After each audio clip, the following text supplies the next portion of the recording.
So who was Rube Goldberg the person? Well, he was for a short time an engineer, but he later became a very successful cartoonist. So he was working on his cartoons around the 1920s and onward. And this was a time where technology and automation was on the rise, and people were feeling a little bit nervous about that. People were a little bit nervous about technology. And so his cartoons with the super complex machines, even though they say that they are simple, were meant to kind of make people laugh and entertain them, and also kind of critique and make commentary about the use of technology in the world. So his cartoons were super popular when he was working in the 20s, and people still talk about him now. What are we doing? Well, we're going to create a collage and drawing, including some found objects. So it's a mixed media art piece, and it will be inspired by Rube Goldberg's creations. Why are we doing this? Well, we're trying to link our learning in science to art. We're going to create a mixed media art piece, and we're going to continue with working on using different kinds of lines to show motion. So a mixed media art piece is when an artist uses more than one material to make their art. So maybe they might use paint and collage together. That would be mixed media. A collage is when an artist uses scraps of paper and glues them to make their artwork. Collage actually means to glue in French. And motion lines are when an artist uses lines to show the direction or motion of an object. You're going to need some found objects that might inspire you to make a Rube Goldberg machine out of them. You can use colored paper, and if you like, you can print out the inspiration pages onto colored paper. You'll need a printed out silhouette. If you don't have access to a printer, you can draw your own. You'll need scissors and a glue stick, a pencil, and pencil crayons and markers, or some other types of materials that you can use to add color. All right, we're gonna start with a silhouette, which is an image that is an outline only, and it's often filled in with a single color, usually represents a shadow. So we're gonna start just with the outline of our heads. You can print out any of the silhouettes that I've posted on Classroom, or if you don't have access to a printer, you can draw your own. I'm going to show you one way to draw your own.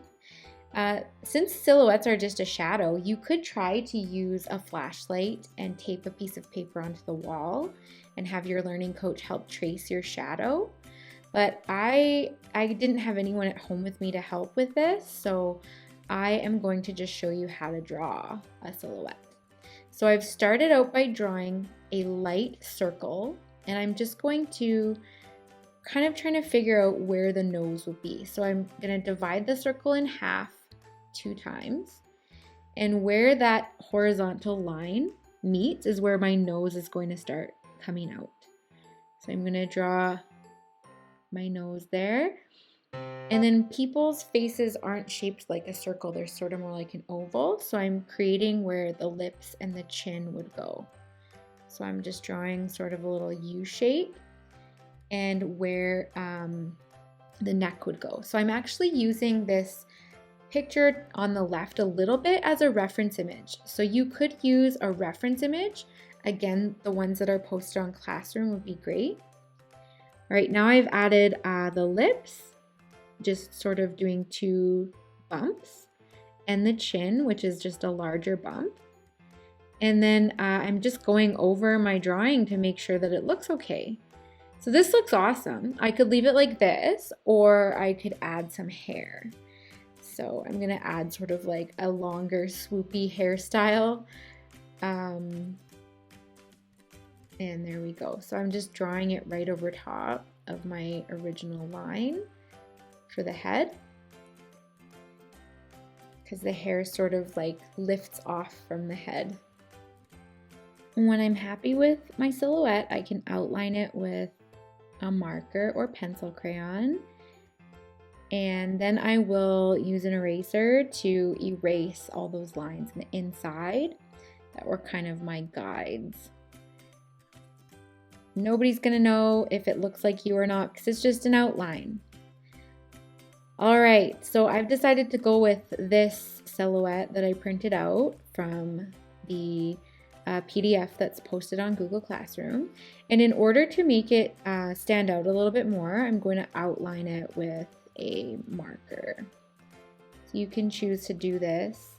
I do recommend, I feel like this is a good idea. It helps the viewer to see where the outline of the head would be, because it's going to fill up with some more complicated drawings and collage inside of it. So 2 options, either print out or draw your own. So once you have your silhouette, you're going to start to add some simple machines. So if your head was filled with Rube Goldberg machine, what would it look like? How would your eyes blink, your mouth open, your brain think, etc.? So you can collage, draw, or use found objects. Try to do all of those things. Let me show you how I did my art piece. So I printed out some of those inspiration pages that are posted on Classroom on colored paper. I'm going to go ahead and cut out some of the shapes on here that I like. Let's do that. All right. Got some of these cut out. I've got a balloon, I've got a car, I've got some stairs. Those were just some things that I thought would be cool. You can save those for later. And then what I'm going to do is I'm going to grab my found objects.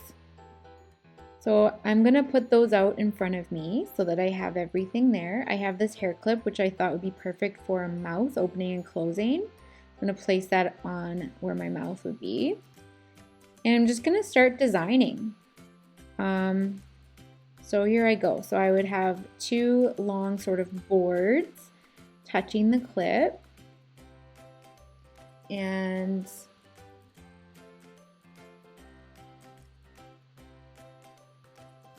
those would be attached to sort of like some sort of box that maybe if you drop something on or you press down on it, it would compress the boards to cause the clip to open. So I'm gonna have a marble that would land on it, and now I have to figure out how's the marble gonna get down there. So something's gotta drop it. What could that be? All right, well I have those collage objects, the found objects, so I could use these stairs. Perfect. So I'm going to place them there, and maybe I would have a marble rolling down those stairs, dropping onto that box, squeezing those boards together. So there we go. So I can choose to glue down my collage. Since I am also using found objects that I am not going to glue down, I don't want to glue down my kids' Legos onto my art. They probably wouldn't like that very much. So you don't need to glue down your found objects, but you can glue down your collage. I just feel like it's a little bit easier if they're stuck down, but it's up to you. So I'm going to glue down this piece here, and then I'm going to go and add some color to this little simple machine that I've created here. And then I'll move on to maybe creating a new simple machine. So I really want to use the balloon, so I'm going to try to include it somehow, and I also really want to use the dinosaur. Maybe I could have the dinosaur biting the balloon and popping it. I'm not sure. So a lot of this process is just me arranging things and thinking about it and trying to come up with an idea. And what's helping me to kind of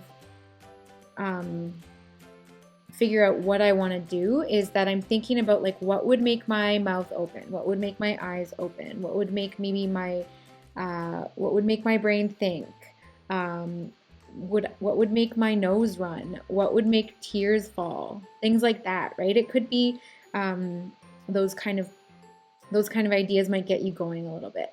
So that gave me an idea of maybe how would my thoughts happen. So I thought, oh, what about these two gears might power a light bulb, which would be my ideas. All right, so now I'm drawing a little device for making my eyes open.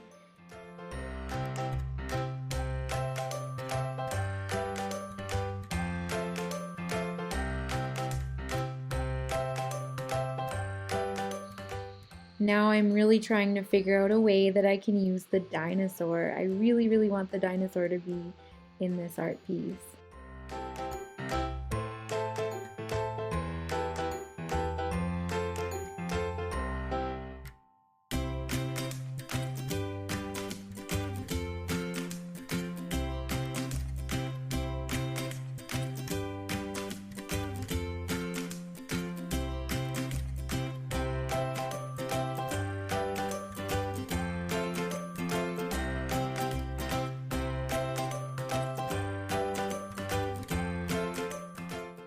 So now I decided I wanted to color the background in. So this might be a thing you might want to do at the beginning before you start drawing. So I decided to just give a little bit of bright color in the back. So I'm doing yellow, just kind of carelessly coloring in there, just to give some contrast between the background and the objects. I recommend coloring the background first if you want it to be colored before you add your machines. Alright, so I have a car that's going to open up my eyes. So the car is going to drive into the Lego block, which is going to push the balloon, and it's going to make it float up, drop the marble, which is tied onto the balloon string, down the chute, and flip the switch to open the blinds, which are attached to a pulley. And then, okay, I've got this ball that's going to roll down to this box here that's going to pinch this clip to open. That's how my mouth would open. And then for this dinosaur, I've got this seesaw. I'm going to remove one of the weights to drop the other side down onto the dinosaur's tail. He's going to walk forward and bite that cup of water, making a hole in it, which would make tears fall down. And then the gears turn to make my thoughts happen. So finally, you'll share your work. That's it. Thanks for watching. Happy creating.